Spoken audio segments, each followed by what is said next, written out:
Police. What's your "they could have gone away with it" story? I was working security at a bar during the Blues Festival in KW. Two tipsy guys on a Sunday afternoon stumbled up to the front gates and asked to come in. They were noticeably intoxicated but not belligerent, yet. They were told they were not allowed into the bar to drink at the time, so proceeded to become lawyers and try to talk their way in. After a few minutes of back and forth between us and them, they started to get angry because we would not allow them through the gates to drink more. Cue the fight. The taller of the two guys decided to try to run past his friend and us, security, into the bar. It didn't go well for him, as when we tried to move him back to the road, he started to become aggressive. He ran at me in a hurry, fists up. Another security guard and myself shut that down pretty quickly, and he proceeded to tumble backwards over his friend. After the little fight, the two guys picked themselves up and walked away. About 5 minutes later, they came back, cleaned up, and told us they had called the police and wanted to have us arrested. We were okay with them calling the police as we have a fairly good reputation with them, and the street cops were in and out of the bar regularly to check in on things. First and second police officers arrive, cruisers. They start talking with the guys in security, getting the details of what happened. Third and fourth officers, street cops, arrive. They were there for moral support. Fifth and sixth officers showed up, bicycle cops, and saw their friends were here so they could all take a break and enjoy the scenery. The first and second officers are talking with the guys and end up arresting one for being tipsy in public. His friend again tries to become a lawyer and talk them out of the arrest. They give the guy their card and say no bailouts on Sundays. You can pick up your buddy on Monday. He seemed to be okay with this. Then the keep your mouth shut moment happened. Guy who wasn't arrested. "This is democracy gone to crap!" and proceeds to backhand slap the officer across the chest. Picture this. 4 officers bend into a huddle and laugh hysterically. The other 2 grab the guy, toss his face into the car window, cuff him, and proceed to arrest him and toss him on top of his buddy already in the car. All officers disperse. We got back to work. The end. Story 2. It was my second or so week on the job, and the call came in about a man in a house covered in crimson at like 3 a.m. We all rush there and find the door to the house wide open, and everything is quiet except for someone crying softly somewhere inside. We start clearing the house and immediately run to the owner of the house, who is wheelchair-bound and says it's her son upstairs who is injured. We get up the stairs, and in a large pool of liquid is this guy who was like in his early 20s, just lying prone on the ground with a girl on top of him hugging him and crying. As we get her off him, she starts to cry even louder and is hysterical, saying he's hurt and that we have to save him. She had been applying so much pressure with her body. My field coach sends me back to the car to get the first aid kit, and we start doing everything we can to plug all the wounds. I'm not sure how long we did first aid, but when we heard the firefighter show up to take over first aid, the girlfriend was getting even more hysterical. The injured boyfriend was consoling her, telling her he would be fine and barely hurt. No one would say anything about who did it, and we were about to start to properly investigate when the girlfriend blurted out, "Do you think I hurt him?" We all just sort of stopped and stared at her, and my supervisor asked to repeat what she said. She started crying even louder and said she was upset with him and hurt him but got carried away and didn't mean to. The boyfriend, who was hurt and somehow stable, was saying absolutely nothing and wouldn't tell us who did it. After we arrested her and got her to the cells and him to a hospital, we figured out that he had forced her to get an operation a few weeks prior and that they had gone super tipsy that night and went to their separate homes. She was still obviously very upset and walked like 30 blocks back to his house, broke in, and struck him in his sleep. Story 3. I met this chick one day and invited her for dinner. She said okay and gave me her number. I called a little later and got her details and we went out. She had a large handbag with her, but, some girls do.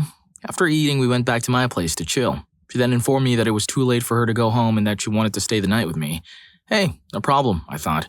We went out several times after that, all together having a pretty good time, but after a few dates, I realized she really wasn't anyone I wanted to go further with. One morning, though, I get ready for work and open the front door, and she's right there. "What are you doing here now?" I ask. "I wanted to see you," she says. "Well, it's not a good time. I'm on my way to work. I have to drive with her down the road a bit and drop her off, trying to avoid letting her know where I work because she's starting to creep me out. Later on, I told her we shouldn't see each other anymore. She starts freaking and says she's coming over. Oops. Luckily, I'm not home, but I called my roommate and told him a crazy woman is at the door and she should not open the door for her under any circumstances. I call her and tell her I don't want to see her and she should leave. She basically tells me no, she's going to wait until I get there. So I call the police and tell them I have an unwanted visitor in my house. They show up, so I figure it's safe to go home. They ask her to leave, but she refuses. They tell her to, look, he doesn't want you here. You need to leave. She yells at them that she's not leaving. They finally throw her in the back of the squad car where she starts flailing and screaming like a banshee. They tell me they're going to take her to the psych ward and leave her handbag with all her stuff, and all her cash with me. She ended up calling me from the psych ward and asking about her stuff. I tell her it's all safe. I had to see her one more time to give her her stuff, but what a pity she had to go through that for her stubbornness with the police. She could have just walked away. Story 4. I pulled over this guy for expired tabs. I asked for his ID and he's feeling around for his wallet. I can't find it. He says, Aw man, I'm one of you at school. Oh, what department? Oh, actually I'm a security guard, but same thing. I'm polite. So where's your ID? Oh, it's in the... And he motions to the trunk. It's in the trunk? Actually, no. My BS radar is going off. Okay, I want to get your ID out of the trunk. Nah, I don't have it. He starts looking around for another story to use, but now I know I'm supposed to stay out of the trunk. He's also not giving me any more information. No ID, then I have to take you in and get you fingerprinted. I'm going to get into that trunk one way or another. He's looking like he's lost. I ask him what's in the trunk, but he's not talking anymore. We pull him out and get him in cuffs. Another officer takes him to get his ID through fingerprints. Since his car is expired for 6 months, California, we tow the car. In the process of getting ready to tow the car, we need to take a quick inventory. In the trunk was a police uniform with fake patches and a metal badge. No firearms, but a duty belt. This is a guy for whom a neighboring city had been looking for months. His MO was to dress as a police officer, talk to kids, and you can figure out the rest. If he just gave me his name, I could have looked up his ID and verified he had one. I'd probably have let him go, but anyway, the neighboring city had zero information as to his name. They only had a vague description of the car and the fact that he was posing as a police officer. He was a bad dude. Story 5. This situation came from a friend of mine. So he lived with 3 other guys in a 4-bedroom apartment. One day, when only one roommate was home, the police came knocking. They asked if they could come in and search for suspected substance use. Here is where I should mention that the roommate who was home was kind of an oblivious shut-in who spent most of his day playing WoW or Magic the Gathering in his room. So of course he says, "Sure, come on in," having no idea what his roommates had been up to. In room 1, they find nothing, as that was the oblivious guy's room. In room 2, they find a personal bag of grass. Room 3, they find a... Roommate 3 didn't smoke, but roommate 1 and roommate 2 played video games a lot, so it belonged to roommate 2. In room 4, they find a possession with intent to distribute giant bag of grass, apparently just to load. Roommate 2 told me it was the most grass he'd ever seen in one place, and he was pissed because he always bought it from someone else. He didn't know his roommate was a traitor. 3 of the 4 get arrested. Only one who didn't was the guy who let them in. My friend was roommate 3. Charges against him got dropped because roommate 2 fessed up to the pipe being his and got a slap on the wrist. I'm not sure what happened to roommate 4. I never saw him again. Story 6. I'm not a cop. I watched this happen years ago. UK. I wish I was making this up, but I swear I watched it happen and confirmed the details with mutual friends after the fact. A friend of mine was well off, but lived in a town with a strong mining background. Working class area, and his dad sent him to a local high school. As such, some of his friends were lovely guys, but legally questionable, especially once on a night out with substances in them. I rocked up at the taxi rank one night to find one of them being arrested. It turned out there had been a disagreement over whose taxi had turned up between Pete and a stranger. The stranger was going to let Pete have the taxi, but his girlfriend started pushing him towards Pete, so Pete struck him out in view of a patrol car. I got all this from Pete's friend Lee before Lee went up to talk to the officer. The logic, such as it is, I'll explain at the end, but this is what I watched unfold in short. L. Come on, mate, let him off. It was a misunderstanding. PC. Afraid not. He's spending the night in the cells. L. Well, in that case, can I come too? PC. What? No, don't be mental. Go away. L. Then arrest me, you beaver. PC. Very clever. Do one. Lee walks 2 feet away and starts tinkling against the side of the bank the taxi rank was adjacent to. L. Now arrest me. PC. Get off before you get nicked for real, mate. At this, Lee realized how close he was getting to what he wanted, so he went over to the recovering stranger and clashed with him. He was duly arrested. It turned out Pete was the only one with money left, and Lee couldn't fathom how he'd make it home, approximately 3 to 4 miles away, without any money. So he figured the cells were a better option. Wow, that is some good logic, buddy. Enjoying the adrenaline rush? Make sure to like, subscribe, and turn on notifications to catch future pulse-pounding videos. Story 7. Obligatory, not a cop, but my brother-in-law is one. He told a story about when he was fairly new. He was sort of partnering with or shadowing another officer as backup, but also receiving further training. They get a call about a guy acting weird, pestering an electrical transformer and yelling at people. Cops show up and the lead cop tells my brother-in-law to approach the guy, and he'll be close in case of trouble. Brother-in-law walks up, says hi and asks what Tweaker is doing, all friendly-like. Tweaker replies that he's just out for a walk. Tweaker is visibly tweaking, twitchy, scratchy, and bouncing around while standing there. Brother-in-law asks what Tweaker is doing with a transformer and if he knows that it's dangerous. Tweaker claims to have no idea what brother-in-law is talking about. Brother-in-law follows up by asking if Tweaker happens to have taken any substances recently. Tweaker says no, not for a long time. Long time. Brother-in-law asks if he's sure he hasn't done any. Tweaker swears he hasn't, not in a long time. This goes on for several minutes while my brother-in-law tries to conversationally ask this dude if he's on something. He is continually met with the dude swearing that it has been a long time since he got baked. Brother-in-law is now stumped, so he steps back to converse with the senior officer who recommends asking how long a long time is. Brother-in-law walks back to Tweaker, tells him he shouldn't mess with the transformer, and asks again if he's sure he isn't baked right now. Again, Tweaker swears it has been a long time. Brother-in-law pulls a Columbo and asks Tweaker one more thing. What, when he says it has been a long time, does he mean by a long time? How long is a long time? Tweaker. About 15 minutes. Busted. Story 8.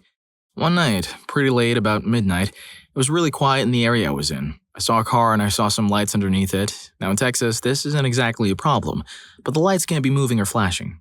Well, this guy had his lights flashing all sorts of obnoxious colors, so naturally I stopped him. I was feeling nice and was just going to give this guy a warning and have him turn them off or change them over to a solid color. Then I was giving him a quick rundown on the undercarriage light codes.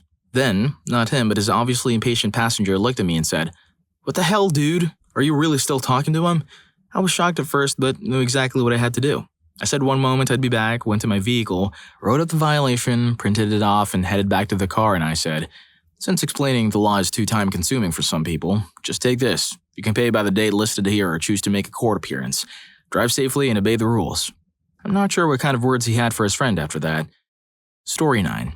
I'm a new officer in a small town in Canada, so I come into the night shift and I hear about this girl who had committed a bunch of offenses that day. Let's call her Samantha Jacobs. Samantha booted someone's side mirror of a vehicle, threw ketchup on a McDonald's employee, and broke her ex-boyfriend's window.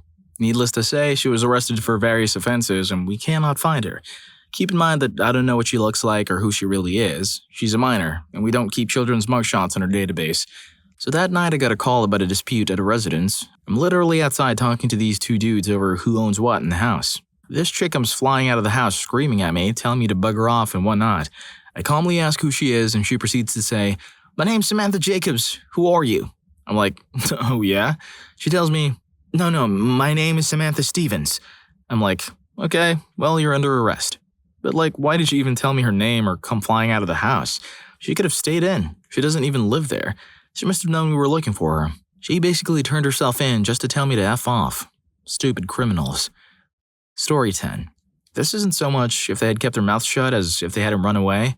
I often work at a U.S. Border Patrol checkpoint. We encounter smokers all the time, multiple times per shift, multiple times per hour if you care to look. Anyway, for the most part, we don't bother them because we only care about large quantities, usually coming from Mexico. Worst case scenario, we write it up because we don't want to get in trouble, but unless you weigh 30 plus pounds, no citations are issued, and no records, outside of Border Patrol records, are affected. And then there's the occasional idiot who makes a run for it. I don't know how much grass this guy had because he led us on a 100-plus mile chase down the interstate, during which he called our station and berated our management on the grounds that we're not real cops and other similar sorts of madness. Anyway, we call the cops in the next town over to have Spikes waiting for this guy. But as soon as he sees real cops, he pulls over. He must have thrown at the grass because the car was covered in residue from the floor to the ceiling. But that's not what he got busted for. He caught a federal felony for a high-speed flight from the checkpoint. I heard he mouthed off to the judge during trial as well, which didn't really help his case. Just an all-around idiot. Story 11. Our friend's dad was a cop. We were all close in age, and once we got our driver's licenses, he pulled us aside and told us about a guy he pulled over. It was basically, "Ladies, don't be like this idiot" talk. He pulled the guy over for speeding. The problem was that the guy didn't pull over. As soon as he heard the siren, he kept going for 10 miles. When he finally pulled over, his friend's dad asked why it took him so long to pull over. Guy's response: "I can hear your siren over my radio." Guy got a speeding ticket for $130 and a noise safety violation ticket for $1,100. Since his radio was too loud, he wouldn't have heard a fire truck or ambulance and could have slowed down the response times by failing to yield or causing an accident. If he hadn't used his radio as an excuse, he wouldn't have had gotten that ticket. Story 12. I had a car pass me once. The passenger hangs the upper half of his body out of the passenger side window with his middle finger in the air while screaming, "Screw the police!" He had my attention for the seatbelt violation. I got behind the car and ran for registration. Registration is suspended, the registered owner's driver's license is attached to the registration, and his license is suspended. The registered owner also has 2 warrants for retail theft. I stopped the car and they both started with a free speech thing and how I couldn't stop them from giving me the finger or swearing, which is 100% correct.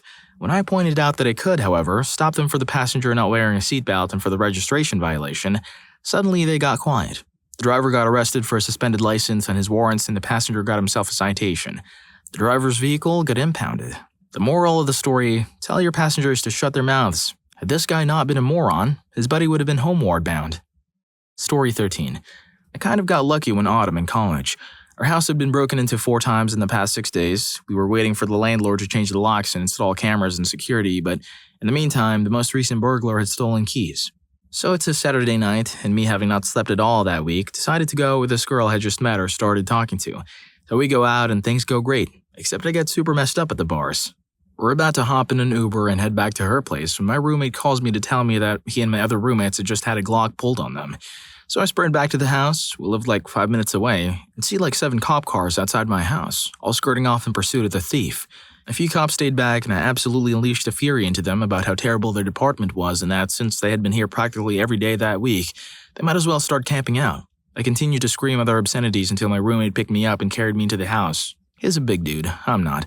I was pissed at him for stopping me, but then he explained to me that I was underage and smelled like a bottle of Jack.